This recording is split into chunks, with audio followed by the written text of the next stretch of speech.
Olá pessoal, eu vou apresentar para vocês agora a aula sobre vitaminas e coenzimas. O que são vitaminas? As vitaminas elas são compostos orgânicos que não estão relacionados quimicamente entre si. Elas não podem ser sintetizadas pelos seres humanos em quantidades adequadas para suprir as suas necessidades diárias e, portanto, elas devem ser supridas pela dieta. Elas participam de uma classe chamada de micronutrientes. Isso significa que elas precisam ser ingeridas em pequenas quantidades. Elas receberam esse nome porque as primeiras vitaminas encontradas, descritas, elas continham muitos grupamentos amina, então elas foram chamadas de aminas vitais ou vitaminas. Elas desempenham um papel extremamente importante no metabolismo humano, porque estão envolvidas em quase todas as vias metabólicas que ocorrem nas células. Elas são divididas em dois grandes grupos, as vitaminas hidrossolúveis e as vitaminas lipossolúveis. As vitaminas hidrossolúveis, elas correspondem às vitaminas do complexo B e a vitamina C. As vitaminas lipossolúveis são as vitaminas A, D, E e K. Aqui eu tenho uma distribuição um pouco melhor da classificação das vitaminas. Então, a gente divide elas em hidrossolúveis e lipossolúveis. As hidrossolúveis são divididas ainda nas vitaminas que pertencem ao complexo B e nas vitaminas que não pertencem ao complexo B. A única vitamina que não pertence ao complexo B é a vitamina C, também chamada de ácido ascórbico. As outras vitaminas hidrossolúveis todas pertencem ao complexo B e elas são divididas conforme as suas funções. Nós temos vitaminas que participam do metabolismo energético, as hematopoéticas, que estão relacionadas à produção de hemácias, e outras funções que no caso seria exclusivamente da vitamina B6, que é a piridoxina, que também pode ocorrer na forma de piridoxal ou piridoxamina. Elas têm a função principalmente relacionada ao metabolismo de aminoácidos, que não necessariamente está envolvido na produção de energia. É outro tipo de metabolismo diferente do metabolismo energético. As vitaminas envolvidas no metabolismo energético são as vitaminas B1, a tiamina, a B2, riboflavina, a B3, niacina, a B8, biotina e a B5, ácido pantotênico. Além delas, nós temos as hematopoéticas, a B9, o ácido fólico, e a B12, que é a cobalamina, envolvidas então na síntese de hemácias, principalmente de DNA, ok? Então agora a gente vai falar um pouquinho de cada uma. As vitaminas do complexo B, elas agem como coenzimas, tá? O que são coenzimas? Quando a gente falou de enzimas, a gente falou um pouquinho. As coenzimas, elas são moléculas que agem como ajudantes das enzimas. As enzimas, elas catalisam reações, mas elas não podem se alterar durante a reação. Então, elas usam moléculas, que podem ser orgânicas ou não, para se alterar durante a reação junto com o substrato. Então, nós temos as coenzimas, que são moléculas orgânicas utilizadas pelas enzimas para catalisar reações, e todas as vitaminas do complexo B agem como coenzimas, ok? Então a gente vai ver uma por uma. Depois a gente vai falar das vitaminas lipossolúveis, onde algumas agem como coenzimas, mas a maioria não. Tá? Então vamos começar pela vitamina B1, que é a tiamina. Eu tenho sempre ali uma demonstração das principais fontes onde elas são encontradas. Vocês vão perceber que as vitaminas do complexo B têm as fontes relativamente parecidas e que o fígado é o grande órgão que retém vitaminas no corpo, então ele é sempre a melhor opção para adquirir vitaminas. Ok? Então, ali nós temos derivados animais, fígado, carne vermelha, ovos e leite, e dos vegetais nós temos alguns legumes e cereais.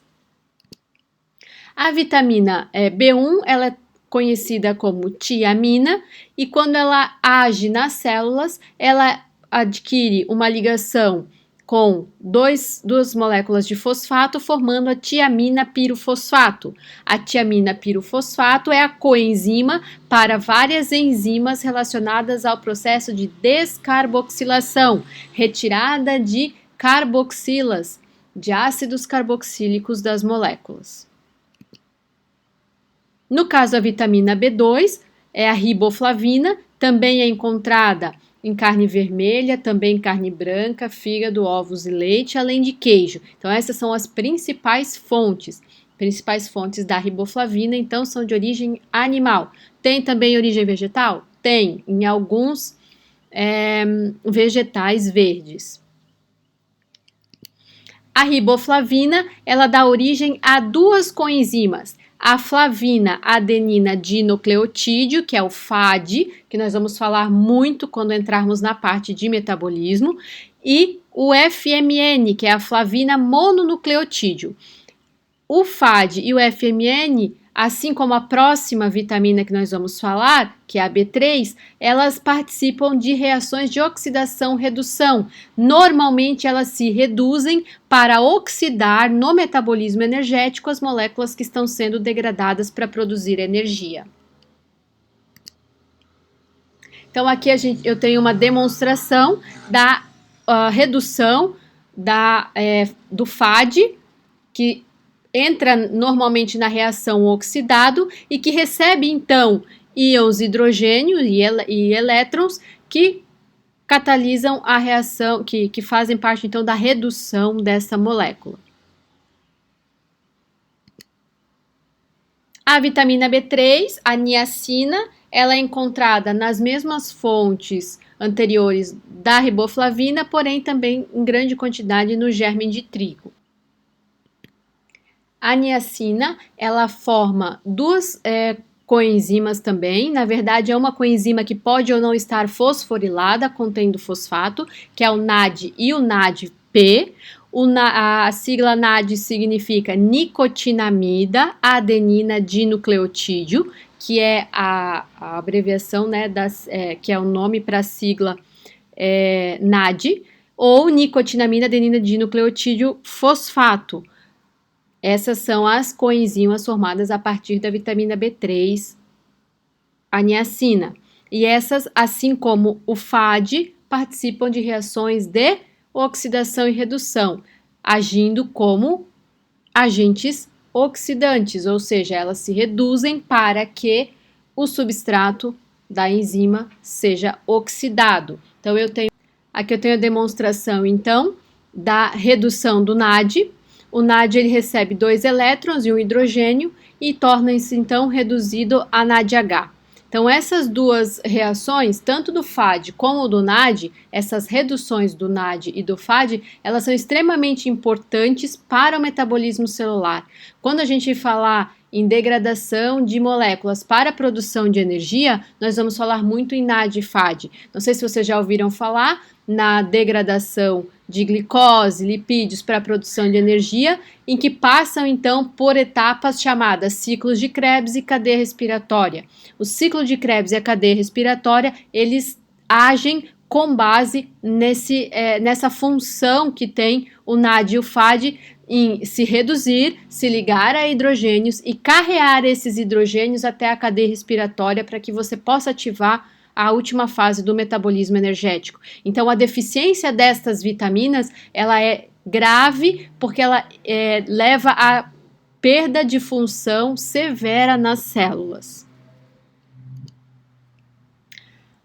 Outra vitamina envolvida no metabolismo energético é a vitamina B5, o ácido pantotênico. O ácido pantotênico, além das fontes anteriormente citadas para as vitaminas do complexo B, é muito encontrado na batata, no tomate e no abacate também. O ácido pantotênico, então, está demonstrado aqui, ele também pode ser chamado de vitamina W, apesar de que normalmente ele é chamado da vitamina B5, porque faz parte do grupo de coenzimas do metabolismo energético. Então, o ácido pantotênico forma uma coenzima muito conhecida, que é a coenzima A, porque ela é ligada, então o ácido pantotênico se liga a uma molécula de adenosina, que contém, então, que está em azul, que contém as bases nitrogenadas ali, adenina, o açúcar, que é a ribose, e contém os fosfatos. Então, essa adenosina se liga ao ácido pantotênico, formando a coenzima A. A função da coenzima A no metabolismo energético é transportar grupamentos acetil de uma reação para outra. Então, ele conduz, por exemplo, as moléculas de acetil provenientes da degradação da glicose ou da degradação de lipídios para a fase que a gente chama de ciclo de Krebs. Tá? Então, isso a gente vai ver mais detalhadamente mais à frente, mas quando ela se liga a essa forma do acetil, que tem 2 carbonos, né? O ácido acético, ela se torna, então, acetil-CoA, que provavelmente vocês já ouviram falar. O acetil-CoA é uma molécula de acetato, o ácido acético, né? O acetato, na verdade, em pH 7, ligado à coenzima A, derivada da vitamina B5, que é o ácido pantotênico. Então, aqui eu mostro para vocês uma enzima, na verdade é um complexo de enzimas, chamado de complexo piruvato desidrogenase. O piruvato é esse ácido que está demonstrado ali na região superior esquerda do vídeo, da imagem. Esse ácido é produto do metabolismo da glicose. Então, sempre que a gente usa a glicose para produzir energia, que acontece em todas as células, essa glicose ela entra nas mitocôndrias em forma de ácido pirúvico ou piruvato. Tá? Porque está da forma oxidada. Então, o piruvato, ele vai se ligar a um complexo de enzimas, a gente tem 3 enzimas ali, que forma a grande enzima piruvato desidrogenase. A piruvato desidrogenase, ela tem a utilização de várias coenzimas. Se você perceber, eu circulei ali, nós temos a tiamina pirofosfato, que faz primeiramente a descarboxilação do piruvato, transformando esse piruvato, então, em acetato.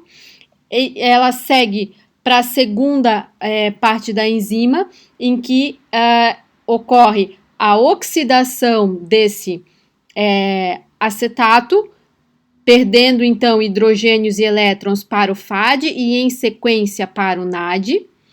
E a ligação da coenzima A no acetato, liberando no final o acetil-CoA, que está demonstrado no canto superior direito da imagem. Então, todas essas coenzimas são necessárias para que as reações da piruvato desidrogenase aconteçam. A deficiência de apenas uma delas já inviabiliza todas as reações, porque essas reações são reações em cadeia. Ok? Então, só para demonstrar para vocês que, neste caso, apenas uma enzima, na verdade, apesar de ser um complexo de enzimas, ela é chamada de piruvato desidrogenase. Essa piruvato desidrogenase utiliza 4 coenzimas derivadas da vitamina B1, B2, B3 e B5, certo? Aqui nós temos a vitamina B6, que é a piridoxina. A piridoxina, ela pode ocorrer também nas formas de piridoxal e piridoxamina, tá? Ela é encontrada nos alimentos de origem vegetal na forma de piridoxina e nos alimentos de origem animal na forma de piridoxal ou piridoxamina. Então, aqui tem a demonstração das 3 formas do piridoxal, piridoxina e piridoxamina. Ela é um termo, então, coletivo para essas 3 formas da vitamina. Todas têm a mesma função, formar uma coenzima que nós chamamos de piridoxal fosfato, certo? Então, o piridoxal fosfato é a coenzima para uma série de reações envolvidas no metabolismo de aminoácidos. Dentre as reações que o piridoxal fosfato catalisa junto, né, com as enzimas, existem reações de transaminação, que são transferências de grupamentos amina de um ácido para outro. de um aminoácido, na verdade, para um cetoácido. Desaminação, que é a liberação de grupamentos amina, sem transferir para ninguém. Descarboxilação e condensação. Então, o piridoxal, ele participa de diversas funções envolvidas no metabolismo de aminoácidos. A próxima enzima é a biotina, vitamina B8. Tem as fontes um pouco diferentes. Tem muita biotina em cereais, principalmente nos amendoins. Tem também muito na gema do ovo e nas carnes vermelhas. Então, aqui nós temos a biotina, que associada ou ligada a um aminoácido chamado lisina, forma a coenzima biocitina. A biocitina, ela participa de reações de carboxilação. Então, a adição de carboxilas em moléculas é mediada pela biocitina. Então, aqui eu tenho um exemplo da piruvato carboxilase. A piruvato carboxilase faz a carboxilação de um ácido que nós chamamos de piruvato para oxaloacetato. O oxaloacetato é o piruvato que recebeu uma carboxila a mais. Para que ele possa receber essa carboxila, você precisa ter a enzima piruvato carboxilase e a biocitina para retirar essa carboxila de uma outra molécula e transferi-la para o piruvato.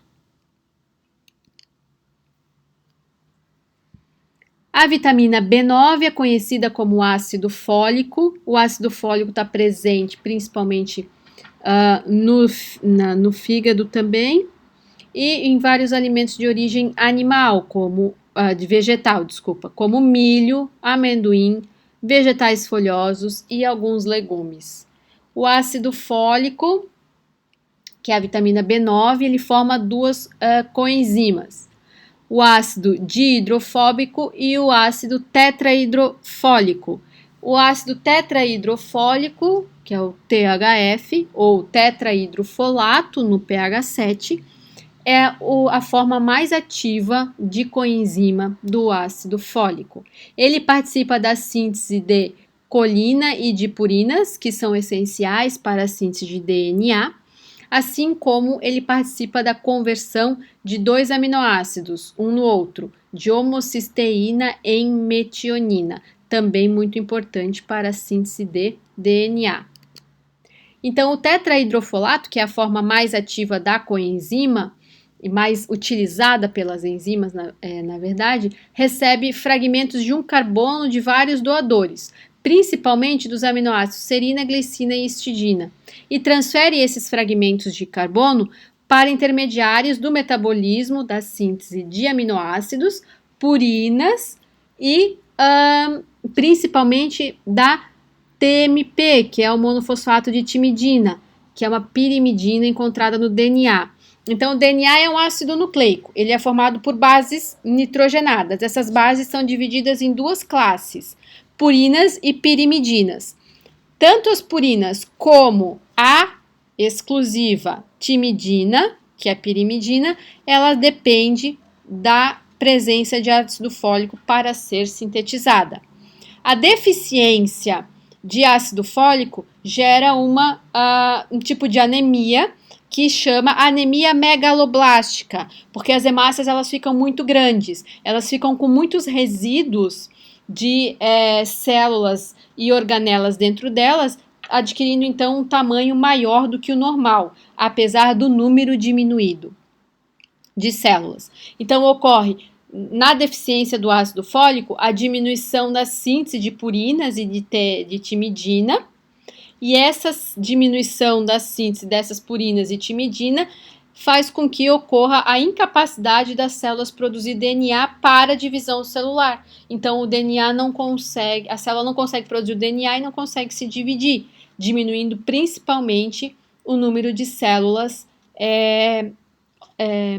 hemácias, células sanguíneas, tá? Então, a principal, como a gente tem um metabolismo muito acelerado de divisão celular nas células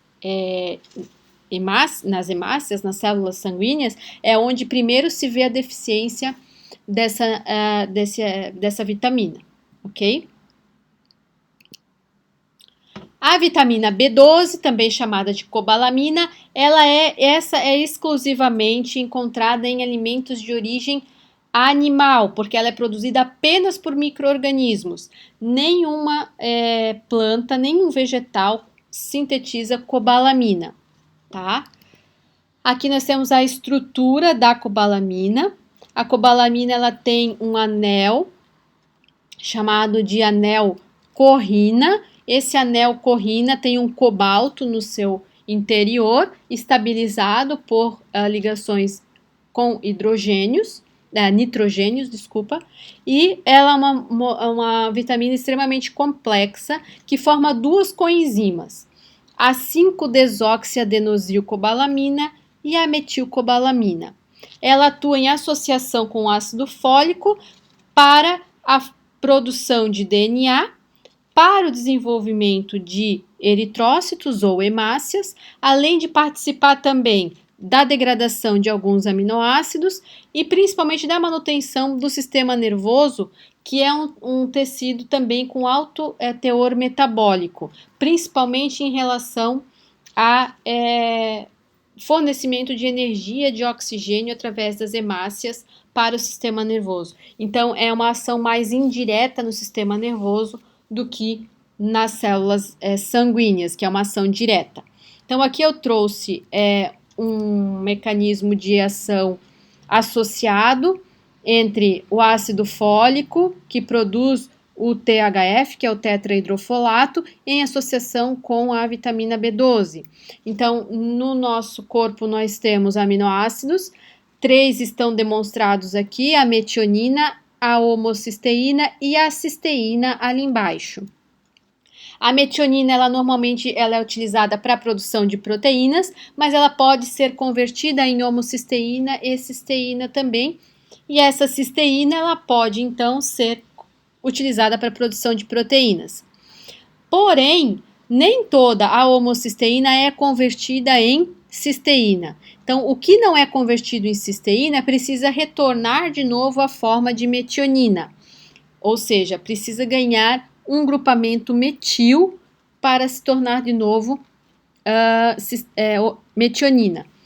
Para que aconteça essa reação, é necessário que o tetrahidrofolato se ligue a um metil e transporte esse metil para a metionina sintase, que sintetiza a metionina, que é dependente de vitamina B12. Essa vitamina B12, então, faz a transferência do metil do tetrahidrofolato para a homocisteína, formando metionina.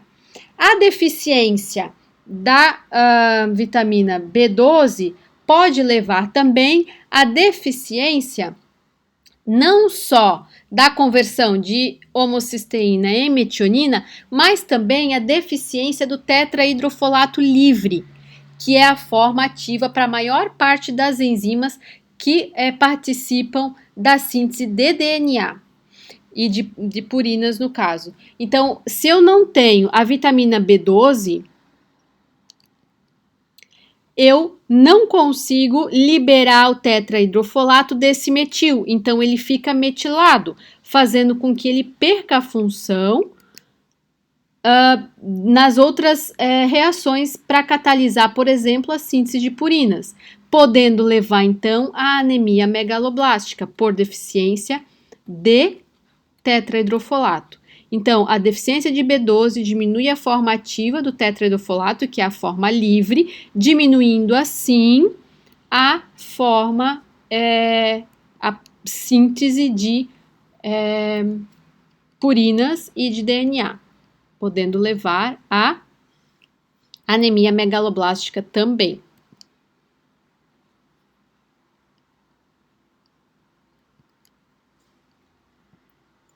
Falamos então das vitaminas do complexo B. A última vitamina hidrossolúvel é a vitamina C. A vitamina C ela é encontrada exclusivamente em alimentos de origem vegetal. A vitamina C, ela é altamente sensível à luz, ao oxigênio, então ela se oxida facilmente. Então, se você está com deficiência de vitamina C e você precisa repor essa vitamina, você pode ou tomar uma suplementação de vitamina C ou comer alimentos ricos em vitamina C. Entretanto, tanto a forma de suplemento como a forma de alimento fresco, ela precisa ser consumida assim que a vitamina C seja exposta à luz e ao oxigênio, porque ela oxida facilmente e ela diminui, ela não perde totalmente a função, mas diminui muito a função e a atração, a afinidade que a enzima tem por esta coenzima. Tá? Então, a principal fonte natural de vitamina C é uma fruta amazônica chamada camu-camu, e aqui na nossa região nós temos a acerola, que é a fruta que contém maior quantidade de vitamina C. A vitamina C age catalisando a hidroxilação de 2 aminoácidos envolvidos na síntese de colágeno. A hidroxilação da prolina e da lisina. Então, a proliohidroxilase, assim como a lisilhidroxilase, são duas enzimas que usam o ácido ascórbico ou vitamina C como coenzimas para a hidroxilação destes aminoácidos. A prolina hidroxilada forma hidroxiprolina e a lisina forma hidroxilisina. Então, eu tenho ali as duas formas hidroxiladas de cada aminoácido para demonstrar para vocês. Esses 2 aminoácidos hidroxilados são os principais aminoácidos presentes na proteína de colágeno. Proteína de colágeno que faz parte do tecido conjuntivo e dá firmeza para as nossas células. Outra função da vitamina C é a redução do íon férrico para íon ferroso. Os alimentos de origem vegetal que contêm ferro, eles contêm a forma iônica do ferro e não a forma M. A forma M é a forma totalmente absorvida de ferro porque ela está ligada a um anel chamado anel M, que faz parte das hemoglobinas. Então, o ferro ingerido de origem animal, ele vem na célula sanguínea do animal que está sendo ingerido o alimento. Então, esse ferro, ele tem uma absorção praticamente completa e ele passa então na célula do intestino delgado, ele passa por uma digestão enzimática e se liga à ferritina, que é a proteína transportadora e armazenadora de ferro dentro da célula. A partir do momento em que a ferritina se liga ao íon de ferro, esse ferro é transportado para a corrente sanguínea por uma proteína chamada ferroportina e ligada então à transferrina, que é uma proteína que transporta ferro no sangue. Os alimentos de origem vegetal, eles não vêm com o ferro em forma do íon ferroso, e sim do íon férrico. Então, a vitamina C, ela ajuda nessa conversão do íon férrico para íon ferroso, que a gente chama de ferro não M, e que é então transportado, absorvido para dentro das células intestinais, ligados à ferritina e segue aí o mesmo caminho do ferro proveniente da forma M. A vitamina C, quando está deficiente, a pessoa não consegue praticamente absorver nada do íon férrico, então ela fica com deficiência de ferro, podendo gerar então uma anemia ferropriva. Então é muito comum as pessoas com deficiência de vitamina C terem anemia por deficiência de ferro também. Com isso, nós terminamos as vitaminas hidrossolúveis, passamos às vitaminas lipossolúveis. As vitaminas lipossolúveis são 4 e elas, como o próprio nome diz, elas são insolúveis em água. Então, elas são absorvidas e transportadas na corrente sanguínea como se fossem lipídios, na forma de lipoproteínas. A vitamina A é a primeira que nós vamos falar. A vitamina A está presente em grande quantidade nesses vegetais, cenoura, couve, abacate, brócolis, abóbora, vários alimentos de origem vegetal, e ele também pode ser ingerido a partir de alimentos de origem animal. Uma das fontes importantes são as bactérias da flora intestinal, que produzem vitamina A e essa vitamina é então absorvida no nosso intestino grosso. Tá? Então, os alimentos de origem vegetal, como a cenoura, por exemplo, eles contêm uma forma de vitamina A chamada beta-caroteno ou provitamina A. Na maior parte dos animais, esse beta-caroteno ele é clivado ao meio, reduzido e transformado na forma ativa de vitamina A, que é o retinol. Tá? O retinol é então transportado até várias células do corpo e a partir daí ele faz a função da vitamina A. Só que no ser humano, as enzimas que clivam o beta-caroteno, elas são elas se encontram em pequena quantidade. Então, normalmente o beta-caroteno não é uma boa fonte de vitamina A, principalmente para quem tem deficiência dessa vitamina, porque a gente não consegue degradar todo o beta-caroteno ingerido. A maior parte da vitamina A vem de ésteres de retinila, que são moléculas de retinol ligadas a cadeias longas de ácidos graxos, que no próprio intestino são quebrados em ácidos graxos e retinol. Esse retinol, então, é absorvido junto com os ácidos graxos e vai ser direcionado aos diversos tecidos para fazer a sua função. Um dos locais mais conhecidos da função do retinol é na retina, né, dos olhos, por isso esse nome também para essa vitamina. Ela está relacionada à transmissão de sinal para o sistema nervoso central a partir da quantidade de luz que entra nos olhos. Então, ali na imagem nós temos o retinol formando um todo transretinol, que é a vitamina A ativa, e na retina, ele a partir da incidência de luz sobre a retina, o todo transretinol se transforma em cisretinol. Esse 11-cisretinol ativa uma proteína chamada opsina na retina e forma a rodopsina. A rodopsina, por sua vez, ela se transforma em transducina, que emite um sinal para o sistema nervoso central, mandando dilatar a pupila. Então, mandando contrair a pupila para diminuir a entrada de luz nos olhos. Outra forma ativa da vitamina A é o ácido retinóico. O retinol ele é transformado em algumas células, principalmente nas células epiteliais da pele, então, em ácido retinóico. O ácido retinóico ele é um potente ácido que age como hormônio nessas células, ele tem um receptor dentro das células que age no DNA, aumentando a proliferação celular, sendo muito utilizado então para cicatrização de feridas. Ele funciona muito bem também quando aplicado sobre a pele e ele é muito utilizado também no tratamento da acne, por ter essa ação ácida que faz com que ocorra a morte de bactérias que estão envolvidas na formação da acne. Ele age também na descamação e na cicatrização da pele. Outra vitamina lipossolúvel é a vitamina D, também chamada de colicalciferol.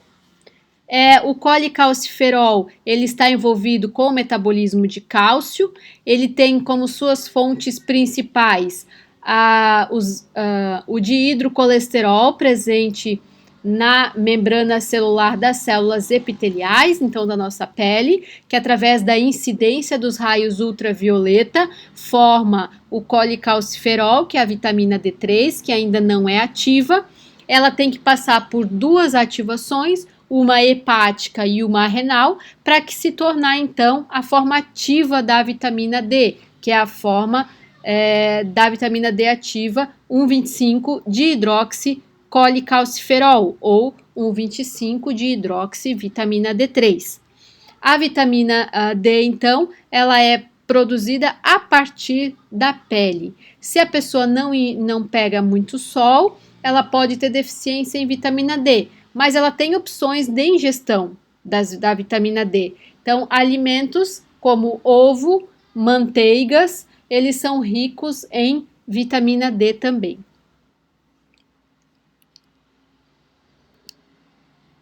Aqui nós temos um pouquinho do metabolismo do cálcio, a vitamina D, que é, então, ativada primeiramente no fígado e depois nos rins, ela se torna ativa, que é a forma 1,25 de hidroxicólicalciferol ou calcitriol. Ela tem como principal local de ação o intestino delgado para aumentar a absorção intestinal de cálcio e fósforo. Então, aumenta a quantidade de cálcio e fósforo absorvidos da dieta, aumentando a quantidade de cálcio no sangue. Além disso, a vitamina D age aumentando a retirada de cálcio do osso, porque ela aumenta o cálcio no sangue. Paralelamente à vitamina D, existe um outro hormônio, que é o PTH, que está demonstrado ali, que chama paratormônio, que vem das glândulas paratireoides, lá próximas às nossas glândulas tireoides.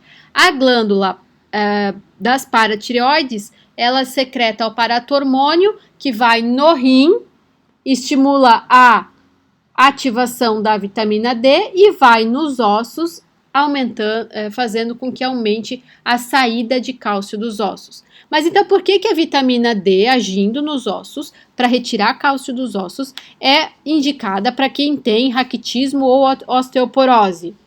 Porque ela aumenta a absorção de cálcio intestinal. A partir do momento que você aumenta a absorção de cálcio intestinal, você já aumenta a quantidade no sangue.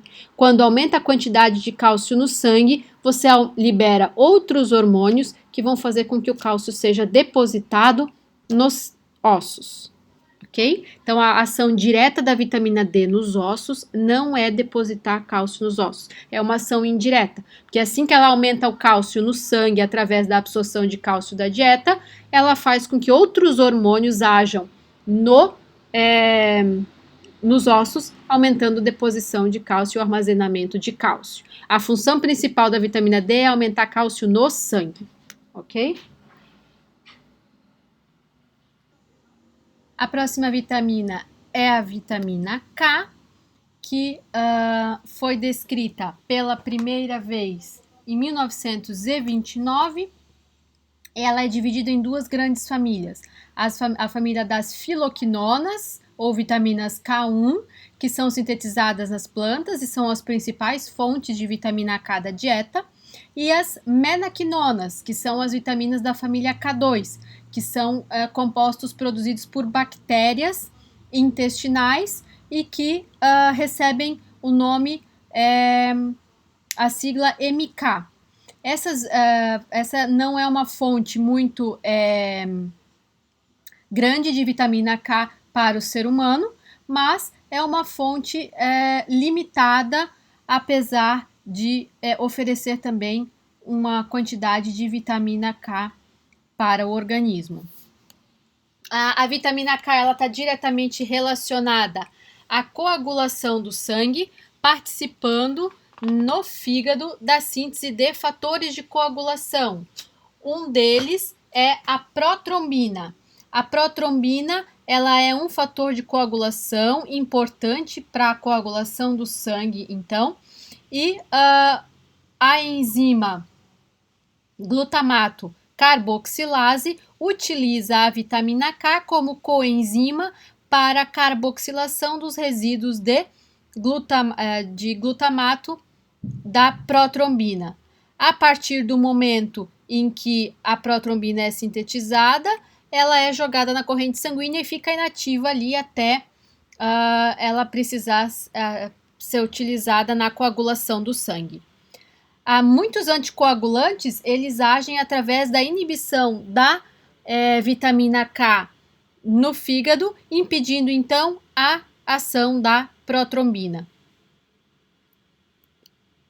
E a última vitamina é a vitamina E, que é um conjunto, na verdade, de moléculas chamadas de tocoferóis. São normalmente descritos 8 tocoferóis de ocorrência natural, e o alfa-tocoferol é a forma fisiologicamente ativa dessa vitamina. Ela está presente em grande quantidade em óleos vegetais poliinsaturados, como óleo de milho, soja e cártamo, e também no germe de trigo, nozes, carne, amendoim e gema do ovo. Então, ali eu tenho a demonstração da estrutura do esqueleto, digamos assim, dos tocoferóis, e conforme você tem os grupos R, R1, R2, R3, que são as cadeias laterais, compostas por diferentes componentes, você tem ali os diferentes tipos de tocoferol. O tocoferol alfa, ou alfa-tocoferol, é a forma biologicamente ativa para o ser humano. Ele é um nutriente essencial, já que sua deficiência provoca sintomas que incluem neuropatia periférica e também anemia, porque ele tem uma ação extremamente importante como antioxidante de principalmente lipídios poliinsaturados. Então, aqui está demonstrando um pouquinho da reação do alfa-tocoferol com alguns radicais livres que formam, então, hidroperóxidos lipídicos e a reação de regeneração desse tocoferol com a ação da vitamina C, que age também como antioxidante. E para terminar, então eu sugiro que vocês construam para estudar uma tabela com o nome de cada uma das vitaminas, a coenzima formada por essa vitamina, se for o caso, as funções dessas vitaminas e as principais fontes de cada vitamina, ok? Obrigada pela atenção e até a próxima!